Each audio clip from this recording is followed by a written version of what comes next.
Are you ready to get started? We are back live with Jitoc, and now we're going to hear about the Comprehensive Child Welfare Information System project. So, whoever's going to start, please take it away. Great.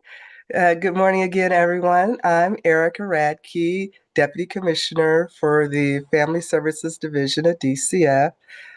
Thank you, Chair Plunkett and members of the committee for having us here to talk about a comprehensive child welfare system. I'm joined today by Carly Tebow. She's FSD's Quality Assurance Administrator. We really appreciate the opportunity to discuss the IT systems that support the work of the Family Services Division. As I said, we're working really hard to bring a comprehensive child welfare information system, which is known as CWIS, to Vermont. It's a modern platform that will be replacing two of our long-standing systems. Our goal today is to give you a clear picture of the systems we use, the challenges we face, and the steps underway to modernize in alignment with federal expectations and statewide technology standards. But I do want to say that I want to acknowledge at first that we are currently in an active procurement process related to CWIS, and that limits what we can share with you and others outside of the project team. So at times, we may have to defer to ADS staff in the room to confirm whether or not we're able to answer certain questions you've asked so as not to impact the procurement process. Are you all able to see me? Can't see you. We can see the slides, though. Okay, that's fine then. So the Family Services Division relies primarily on two legacy systems, SSMIS and FSDNet, and they reach across nearly every aspect of a child welfare or juvenile justice case. We also depend on additional internal and external tools to fill in critical gaps. Staff feedback has been very consistent about these programs. The systems don't communicate effectively, they operate differently from each other, and they are increasingly obsolete. Neither functions as a modern case management system, and their incompatibility really introduces ongoing risk for error as well as inefficiencies. In addition to these legacy systems, FSD depends on more than 30 separate Excel spreadsheets to capture data our systems can't handle. Some of our most critical information, such as fingerprint records for foster parents, tracking of serious physical injuries and staff safety incidents, and much of our district, state, and federal reporting all live in spreadsheets. The shortcomings of the systems and these manual workarounds have real consequences, including loss of federal funding, enormous staff time spent entering and reconciling data, inconsistent information across systems, and reliance on systems that are becoming more and more challenging to maintain and keep afloat. So, SSMIS, or the Social Services Management Information System, is FSD's primary data system. And I'm sad to say it's the oldest child welfare platform still in use in the United States. It can't even be navigated with a mouse. Users must tab through fields using only the keyboard. The programming language it's built on is essentially obsolete, and very few people are trained to maintain it. While SSMIS does capture some case information, it's missing other key components like residential and group home licensing, foster parent training, services and referrals, and safety plans, thus forcing staff to track that information elsewhere.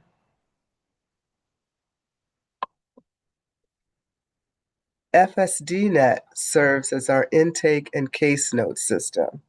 Staff enter case notes, alerts, some juvenile justice case records, and case safety intervention information here.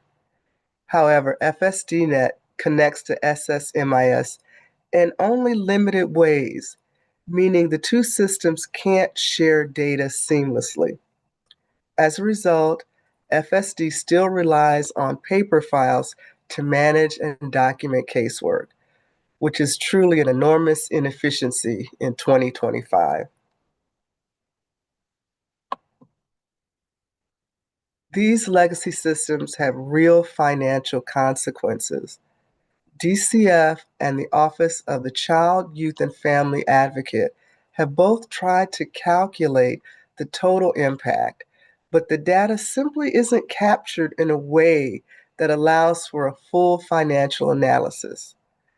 What we do know is that outdated systems make it harder to access, track, and claim federal funding, and that limitation has tangible costs for Vermont. Because of these system gaps, Vermont continues to forego federal funds and in some cases has had to pay or forfeit reimbursement when compliance standards couldn't be met. This has increased reliance on general fund dollars to sustain programs that could otherwise be partially offset by federal funding, had our systems been able to track and claim those payments accurately. The system's limitations also create an enormous burden for FSD staff who are already managing complex and demanding work with Vermont families. In a 2023 survey, district admins reported spending roughly 25 to 30 hours per week manually entering information across multiple systems, fixing data errors, and searching for information that should be readily available. And this is time that could be spent really working directly to support Vermont children and families.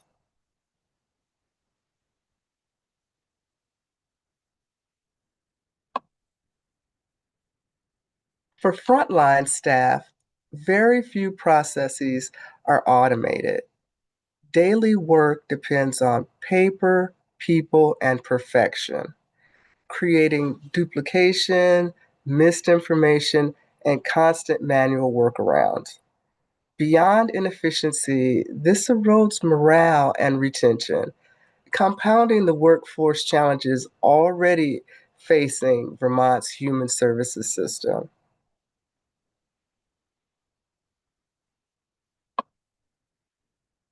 This slide, it's really busy, and that's on purpose, honestly, because the slide illustrates what this all looks like in practice.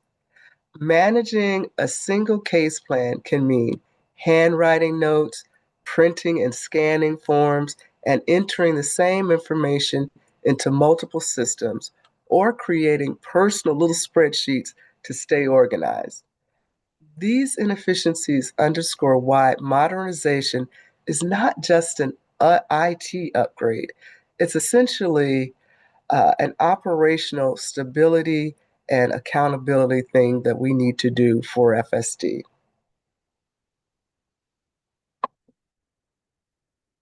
FSD's current systems, SSMIS and FSDNet, no longer meet today's data integrity, efficiency, or functionality standards. These systems also lack automated workflows and reliable disaster recovery capability, making them increasingly unsustainable for the work we do. Consequently, FSD is moving toward implementing a modern, comprehensive child welfare information system to replace SSMIS and FSDNet.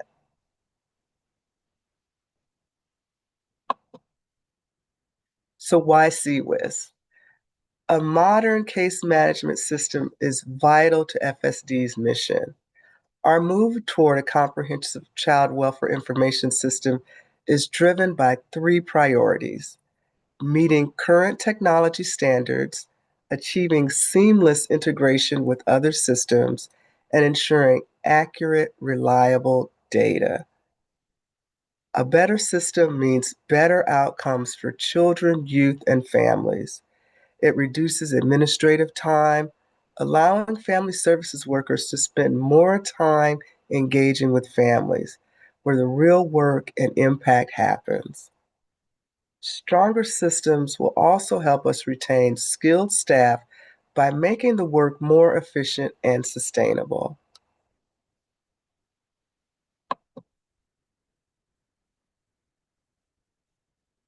The federal government doesn't publish average CWIS cost estimates.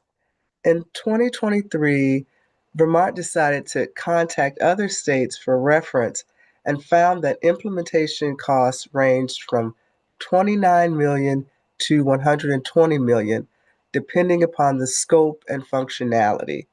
And I should say that some of those higher estimates were from states that were early adapters that got their CWIS system at the beginning of this whole process, whereas now states that are coming in later have been able to take advantage of some of the lessons learned. So, as I mentioned before, we're currently in an active procurement process. So, you can't provide specific figures yet, but based on Vermont's needs, we expect the total cost of a CWIS to likely fall between 30 and 50 million.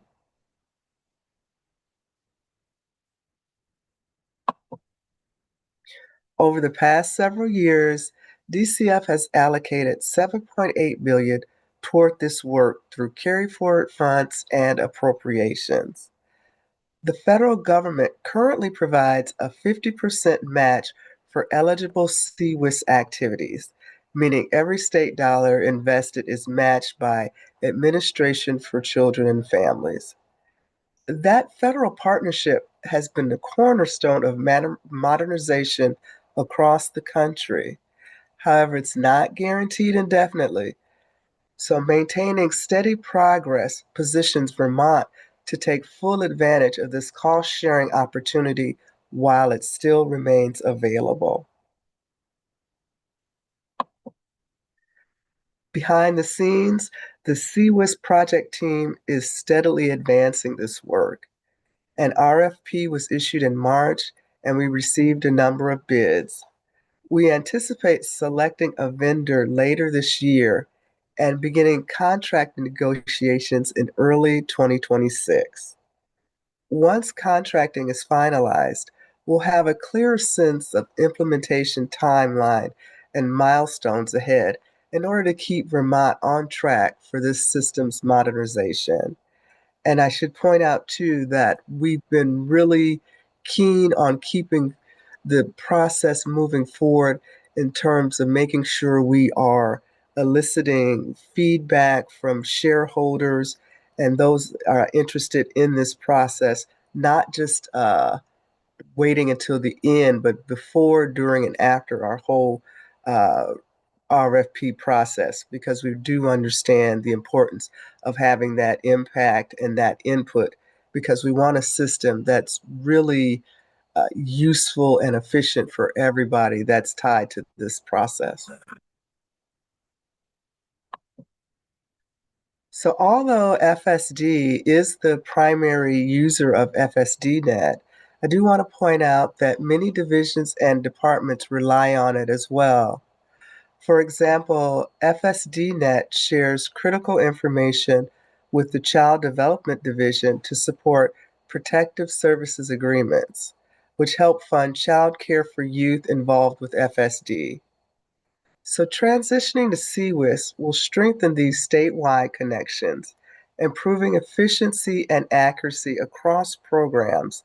By aligning data and processes, we can better meet federal reporting requirements and deliver coordinated, effective services for Vermont's children, youth, and families.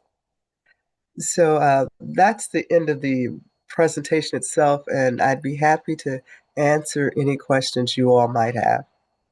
Thank you.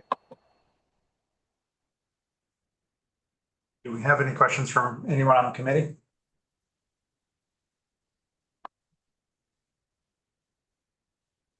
And I do have a couple of questions, just in terms of, you talked about talking to other states about the overall costs. How are you working with the other states in terms of, I guess, not necessarily working with them, but interacting with them throughout the procurement process? So are you bouncing ideas off, hearing what their experiences have been, that sort of thing? Absolutely. That was one of the good things about being sort of one of the last ones to jump on board, is that we've been able to learn from other states and have actual conversations with them about what's been working for them, what they would do differently.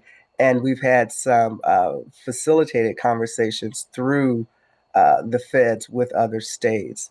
And I would ask Carly to weigh in here about some more specifics about those conversations she's engaged in. Yeah, thanks so much, Erica.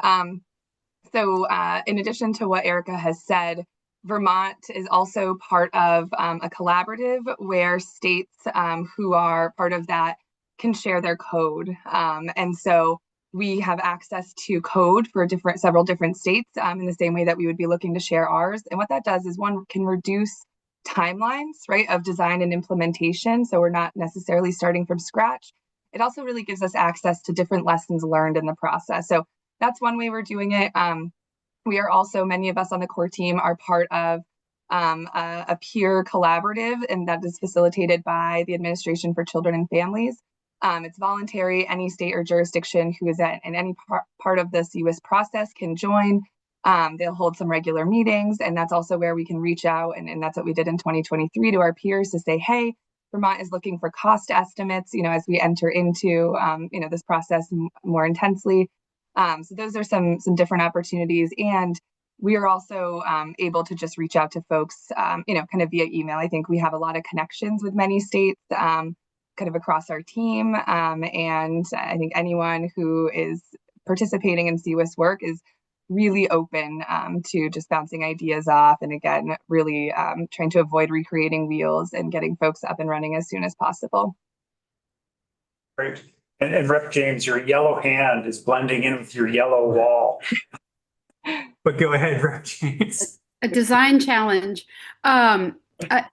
Just a question, which is a little bit tangential, but I was just thinking as you were talking, looking at how many different spreadsheets you all are managing and how much information winds up in paper files. And, I think we all know that sound policy is based on good data, both within state government and for legislators.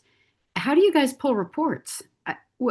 If you want to pull a report on outcomes or to try to identify trends or look for gaps in the system, can you even do that? You see both of us smiling because what happens is I will have an idea. Oh, I want to see a trend. And then I'll hit Carly up with, can your team do it? And then she does some magic over there. Why don't you talk about what you actually have to do to make it happen, Carly?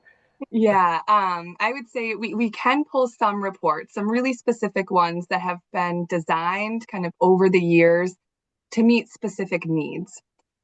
We rarely get questions or requests that can be filled by those specific reports. So what that then looks like is that folks, typically on my team, the quality assurance team, are running manual queries in SSMIS.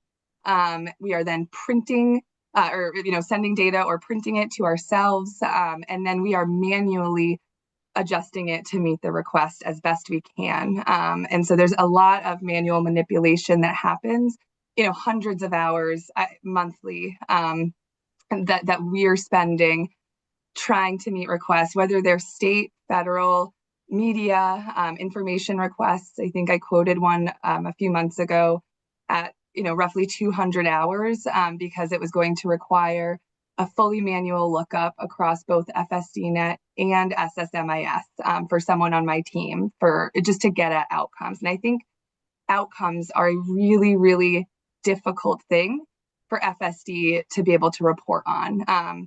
More so the factors that impact outcomes. So while I can say, here's an entry cohort of youth who entered custody during 2023, here's how many of them have discharged and where. I really, again, without someone going in case by case and looking that up, which typically would also require having admins scan documents in, because again, all of our files are paper except for case notes.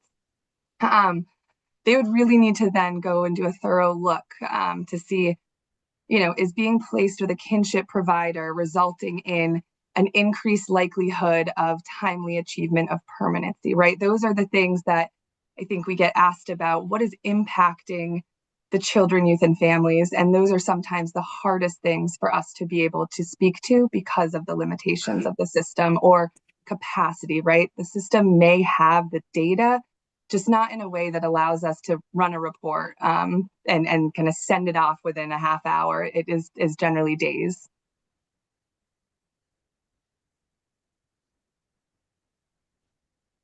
Thank you.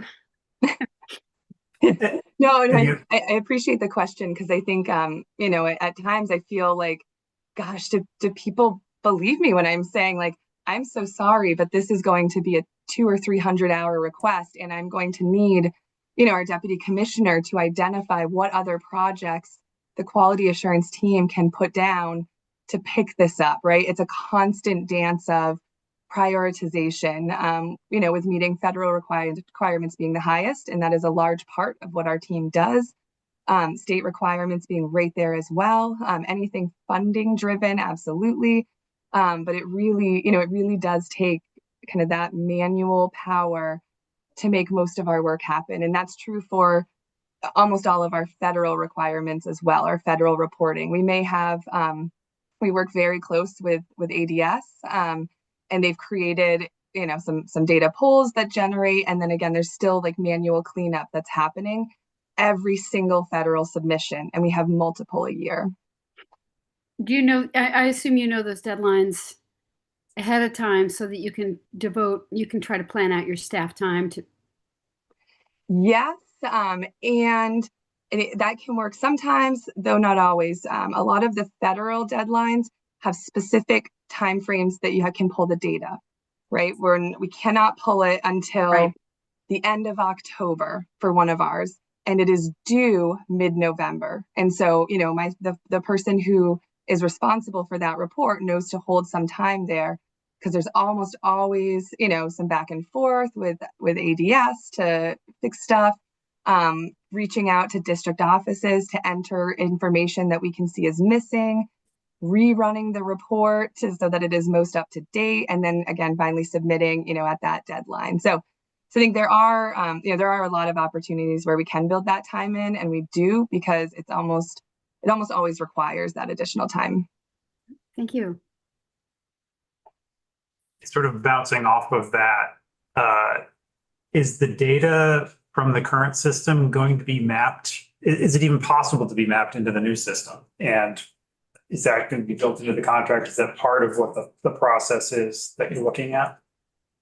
Yes. So we do speak a bit to that in the RFP, which I believe is available through our procurement office. If not, I think you can contact our communication team, and they can get that over to anyone who is interested. It is publicly available.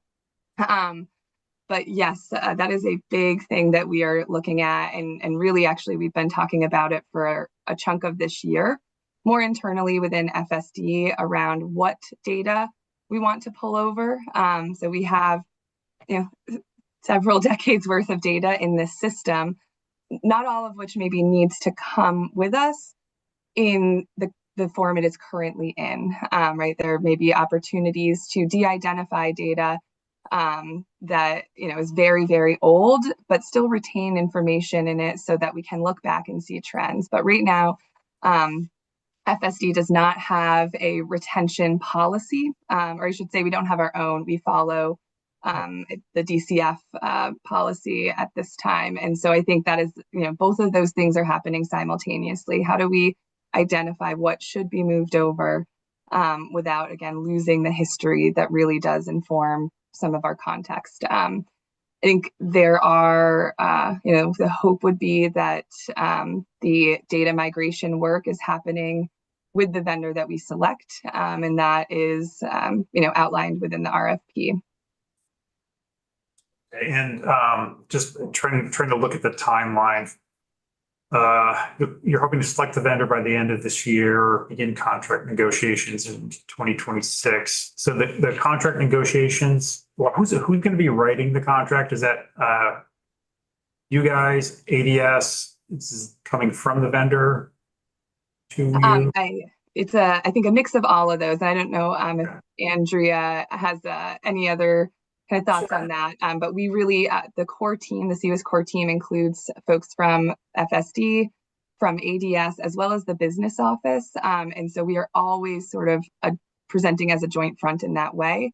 And then the vendor would also be participating in that. And I know in one of the slides, we talked a little bit about there are many different kind of required steps in that, similar with VTIs. I think you heard a little more about those earlier this morning. There's, because we are drawing down federal funds, we need to make sure that we are following the federal process as well as the state process. We will also be required to do an independent verification, which can take a couple of months. We will also be required to do a full federal review. If I might interrupt just a quick minute. So a lot of the information and the steps that we have to go through are part of the protecting and procurement and fair practices procurement. So, but we do have a team wrapped around process from all of internal state agencies. So I think we should probably stop there. If that's okay. Understood. Yeah. But it's collaborative. So robust. Great. Yeah. And just bouncing off of that in terms of the timeline, I know you can't give us a timeline, but what's the ballpark that you can think of when implementation might start? Is it 2027, 2028, later, or you can't even know at this point where that would be?